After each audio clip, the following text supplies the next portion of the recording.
around the room at the 2012 NBC inductees, seeing some very familiar faces.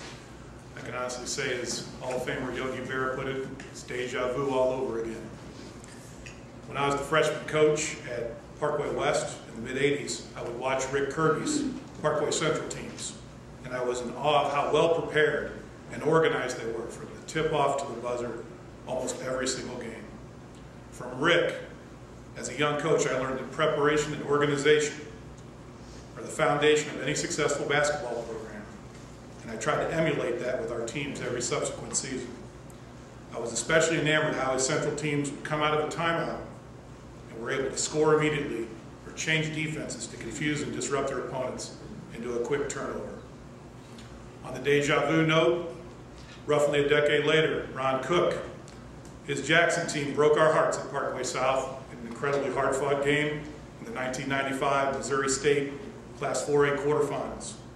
I've always meant to ask Ron how he managed to get my best player to inexplicably throw a Freddie Brown UNC Georgetown type pass to one of his players as we tried to score out of the timeout.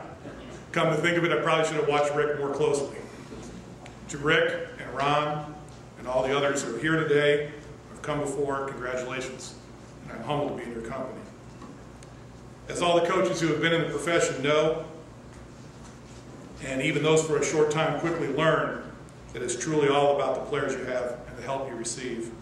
I have been more than blessed with some amazingly talented and dedicated mentors, players, and assistant coaches over the past 28 years. It's also about being fortunate to get opportunities and subsequently learning from the opportunities that you have. At Parkway West, I had the opportunity both as a player and a coach to learn from Mike Pratt, a legend in our state and a Hall of Famer. From Coach Pratt, I learned how important it is to stick to your fundamental principles, yet still adapt to changing times and strategies. Additional mentors at Parkway West who I would like to thank and recognize are Homer Klump, Hal Whitaker, Dan Deschamps, Rich Rogers, and Scott Weissman, for whose patience was endless, for whose guidance was both inspiring as a player and coach, in a system whose success spanned 4 decades, dozens of conference and district titles, 2 Final Fours, and a state championship in 1991. I would like to thank another lifetime educator, Frank Wilhite at Valley Park High School, who gave me my first opportunity to coach in Missouri. From Coach Wilhite, I learned that not even a disastrous 100-year flood could have a greater influence in and over a community more than a coach who was in it for the right reasons. To yet another Missouri legend, Jack Jones, who gave me the opportunity to be head coach at the ripe age of 25 at Webster Groves High School.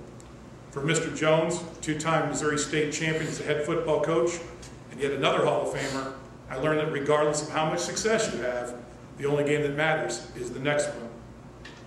For Joe Polowitz, Craig Larson, Fred McConnell, Jim Radke at Parkway South, who gave me the opportunity to coach again in my home district and support one of the first feeder systems for elementary and middle school age kids on our side of the state. From these 4, I learned that surrounded by the right people, and that with time and tremendous effort, you can build anything, even from scratch. In coaching basketball at virtually every level, college and high school, save for Division I, my career experiences are somewhat unique.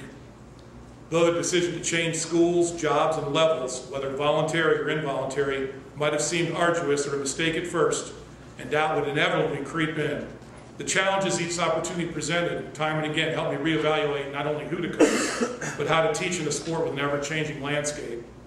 In each situation, whether going from the boys' game to the girls' side, freshman to varsity, or from NCAA Division III to Division II, the things I learned from all the aforementioned professionals have proven invaluable.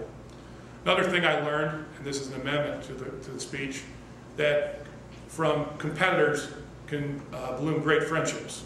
And here today are Steve Harold and John Nicholas from Drury, who I've had the pleasure to know over the past 4 years. I thank them for being here today.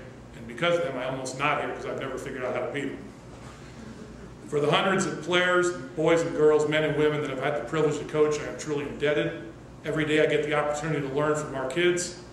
And though I've thanked all the administrators who have supported my team's efforts over the years, I'm especially grateful at Maryville, where the support from the athletic directors for whom I've worked, as well as the present, have been unparalleled.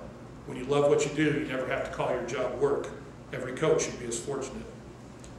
On a personal level, I would like to extend thanks to our players and coaching staff from this year's 2011-12 edition of the Maryville Saints, It was truly a magical run to the Great Lakes Valley Conference Championship and subsequent NCAA Division II tournament, making this past season one of the most enjoyable, satisfying, and certainly unforgettable of my career. Finally, a huge heartfelt thanks to my family, Pete, Ellis, who is here today, my mom, Paula, who was unable to be here today as she is sick at home, my wife, Kelly, daughter, Zoe, and son, Drew, whose lives almost always have to revolve around mine from October through March every year. Finally, to the Missouri State Basketball Coaches Association, particularly to Julie Matheny of St. Joseph's Academy, who nominated me for the award, the President of MBCA Board of Directors who voted, and the Missouri Sports Hall of Fame for holding this event. Thank you all so very much.